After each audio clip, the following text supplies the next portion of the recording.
আসসালামু আলাইকুম।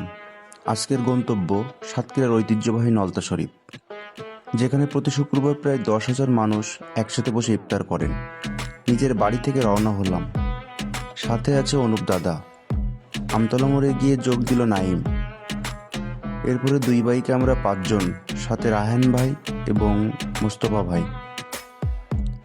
মেইন রোডের ধুলো আর জ্যাম এড়াতে আমরা আলিপুর চেকপোস্ট হয়ে ভোমরা স্থলবন্দরের ভিতর দিয়ে একটু ঘুরে যাওয়ার সিদ্ধান্ত নিলাম। উদ্দেশ্য একটাই, একটু গ্রাম দেখা আর জ্যামমুক্ত পথে নলতা পৌঁছানো। ঘুরে যাওয়ার কারণে পৌঁছাতে একটু দেরি হয়ে গেল। গিয়ে দেখি থই থই মানুষ।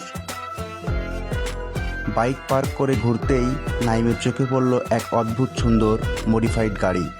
তেলের ট্যাঙ্কি নাই, তার বদলে তেল ভরে চালানো হচ্ছে বোতলে করে। দারুণ এক কারিশমা। যাই হোক, উজু করার জন্য আমরা গেলাম নলতা শরীফের সেই বিখ্যাত বড় পুকুরে। হাজার হাজার মানুষ উজু করছে, পাশে সুন্দর মসজিদ, এক অন্যরকম প্রশান্তি। আজ শুক্রবার, তাই মানুষের ভিড় যেন বাঁধ ভেঙেছে। স্বেচ্ছাসেবকরা বলছিলেন প্রায় 10,000 মানুষের আয়োজন। ভেতরে জায়গা না পেয়ে শেষমেশ আমরা রেলিংয়ের উপর বসলাম। ইফতারের মেনুতে ছিল বিখ্যাত ফিরনি, বড় সিঙ্গারা, ডিম, ছোলা, চিড়ে, কলা আর খেজুর। কিন্তু শেষ মুহূর্তে পৌঁছানোয় আমি আর অনুপ দাদা কলা পেলাম না, মোস্তফা তো ডিমও পেল না, সিঙ্গারাও পায়নি। আসলে ইফতারের ঠিক 1-2 মিনিট আগে এত মানুষ একসাথে আসে যে আয়োজকদের জন্য সামলানো কঠিন হয়ে পড়ে। তবুও এই বিশাল আয়োজনের অংশ হতে পারাটাই বড় তৃপ্তি।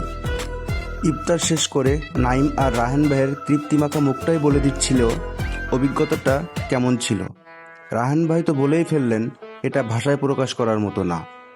হাজার হাজার মানুষ যখন একসাথে মোনাজাত করে তখন এক অন্যরকম শিহরণ কাজ করে। তবে একটা বিষয় মনে একটু কষ্ট দিল, এত মানুষ একসাথে ইফতার করলেও সেই তুলনায় নামাজের জামাতে মানুষের উপস্থিতি একদম কম ছিল। অনেকে হয়তো দেখতে আসেন, অনেকে আসেন ভালোবেসে। যে যে কারণে আসুক, এই মিলন মেলা সাতক্ষীরার এক গর্ব। ক্যামেরার চার্জ শেষ হয়ে আসছিল, তাই সবটা হয়তো দেখাতে পারিনি। প্রতি বছরই এখানে আসি, এবারও আসলাম।